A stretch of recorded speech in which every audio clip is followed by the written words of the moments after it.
कार्मिक cycle and हो गया है, ये कैसे जानें? कार्मिक साइकिल आपका ख़त्म हो गया है, इससे तो आप इस तरीके से जान सकते हैं कि आपको किसी भी तरह का red flag and repeated pattern अब नहीं हो रहा है कार्मिक की तरफ से। पहली बात तो यही बता देती हूँ एक बार फिर से कि कार्मिक्स पीपल आपके घर के भी हो सकते हैं, ब्लड रिलेशन के भी हो सकते हैं, ऑफिस में भी हो सकते हैं, फ्रेंड्स भी हो सकते हैं, स्पाउस भी हो सकते हैं, कोई भी हो सकते हैं। तो सबसे बुरा रिलेशनशिप तो स्पाउस के ही साथ लगता है, क्योंकि इतना फ्री हो जाते हैं कि कुछ भी कर सकते हैं, मारना धाड़ना ये वो। ऐसा पेरेंट्स के साथ भी होता है, चाहे आप कितने ही बड़े हो जाएं, लेकिन कुछ पेरेंट्स इतने कार्मिक होते हैं कि बड़े बड़े बच्चों को भी मारते हैं।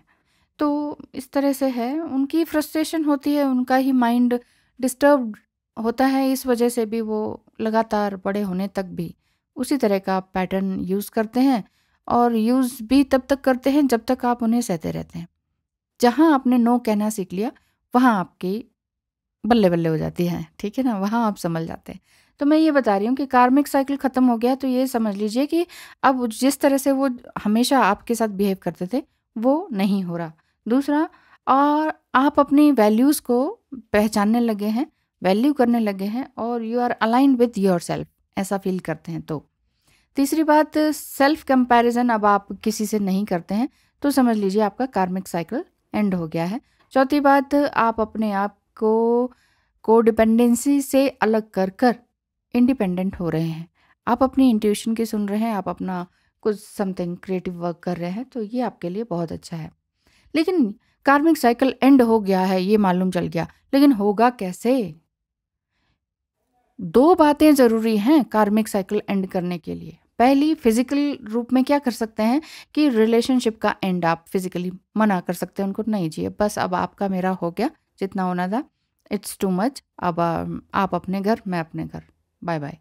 तो आप ये किसी से भी कर सकते हैं, लेबल आप कोई भी लगा लीजिए, लेकिन आप उन्हें मना साफ साफ कह सकते हैं, और आप इंश्योर हो जाएंगे कि अब नो मोर फिजिकल कांटेक्ट उनके साथ, है ना? कि अब उनके साथ किसी भी तरह का जैसे पेरेंट्स हैं तो उनके साथ किसी भी तरह से हेलो हाय नमस्ते प्रणाम ये सब कुछ नहीं होगा, और स्पाउस हैं तो किसी भी तरह का फिजिकल रिलेशनशिप नहीं होगा, मार पिटाई भी नहीं होगी। तो ये टचिंग वाला सिस्टम ख़त्म हो जाएगा, देखने का भी सिस्टम ख़त्म हो जाएगा, और इमोशनल वे पे कहेंगे कि अगर कार्मिक रिलेशनशिप ख़त्म हो गया है उसके लिए, कि हीलिंग इमोशनल जो है ना आपका इमोशनल इम्बैलेंस है, उसको अगर आप हीलिंग दे रहे हैं, जितना भी आपको हर्ट्स मिले हैं, बिट्रायल, धोखे, तो उनका डिस्कशन आप किसी और से नहीं कर रहे हैं। जैसे ऐसा होता नहीं है कि मेरी मम्मी ने ऐसे कह दिया, मेरी मम्मी ऐसे कहती है, मेरी सास तो ऐसे कहती है, वो तो पूरी कार्मिक है, मेरा हस्बैंड तो ऐसा है, मेरी वाइफ तो पूरी कार्मिक है, ऐसे ऐसे करती है, ऐसे बोलती है, पीछे पड़ी रहती है, ब्लेम करती है, और धमकी देती है, और इस तरह से आप किसको बताओगे? अपने दोस्तों को या किसी नियर वन को। तो ये डिस्कशन भी आपका जब ख़त्म हो गया ना, तो समझ लीजिए कि आपका कार्मिक रिलेशनशिप ख़त्म हो गया। तो यही दो बातों से आप उन्हें उनसे छुटकारा पा सकते हैं। फिजिकली दूर हो जाए, इमोशनली भी अब बात ही ना आए, दिमाग में कोई बात ही नहीं, और मुंह से भी कोई बात नहीं, ये हो गया। तो अपने आप को इसके लिए भी क्या प्रिपेयर करना पड़ेगा कार्मिक रिलेशनशिप से दूर होकर। पहले तो अपने अंदर इतना जज्बा, हिम्मत, और अपने आप को वैल्यू करें। हमें हमारे ऊपर कोई तभी तक डंडे बरसा सकता है ना, जब तक हम खा रहे हैं, झुक रहे हैं, अपोज करेंगे, है ना, कि नहीं अब आगे से ऐसा नहीं होगा, तो फिर सामने वाला भी डरता है। मैंने इस उदाहरण से समझाया, बाकी आप समझदार हैं।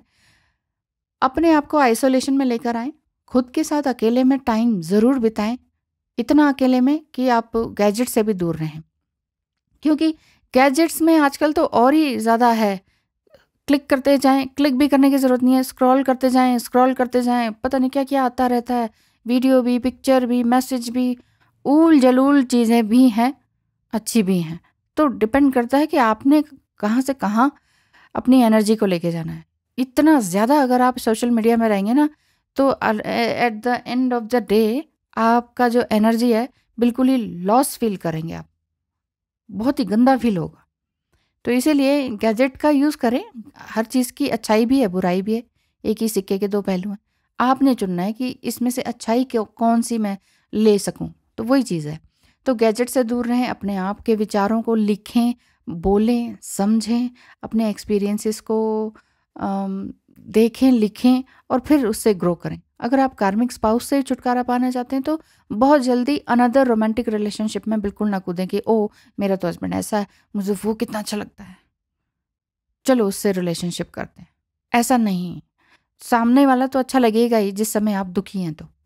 इसीलिए एकदम से दूसरे रिलेशनशिप में ज्वाइन ना करें, क्योंकि अभी कार्मिक पैटर्न में आप फंसे हुए हैं। ये भी याद रखें कि when you cut the cord and learn your lessons, you break free from your karmic bond for ever. ये चीज़ हमेशा के लिए याद रखें। एक बार आपने कार्मिक से लेसन सीख लिया, आपके भावनात्मक, फिजिकल सारे संबंध खत्म हो गए, जस्ट तब आप समझ लीजिए कि मैं तो बिल्कुल फ्री हो गया या फ्री हो गई हूँ कार्मिक से। अब उनकी कोई भी बात दुख नहीं पहुंचाती और उनकी किसी दुख होने वाली बात से अब कोई डिस्कशन भी नहीं होता, मुझे कोई फ़र्क ही नहीं पड़ता। बस वहाँ से अम, आपकी ग्रोथ शुरू हो जाती है। जस्ट ये समझ लीजिए। अगर आपको लग रहा है कि यस स्पिरिचुअल ग्रोथ है, मैं तो जस्ट उड़ रही हूँ या उड़ रहा हूँ, मैं अपने लिए काम कर रहा हूँ, बड़ा अच्छा लग रहा है और एक नई ज़िंदगी महसूस हो रही है, इतने सालों में कैसे रह गया या रह गई ऐसे बंधन में, समझ नहीं आ रहा। लेकिन जो भी है, पास्ट तो ख़त्म हो गया, भस्म हो गया। अब जो है वो है प्रेजेंट, और इसी प्रेजेंट को मैं अगर अच्छे से जी लेता हूँ तो आने वाला टाइम बहुत ही खूबसूरत होगा। ये अगर आपके मन में है, it means you are going on the right path. Thank you so much. All the best.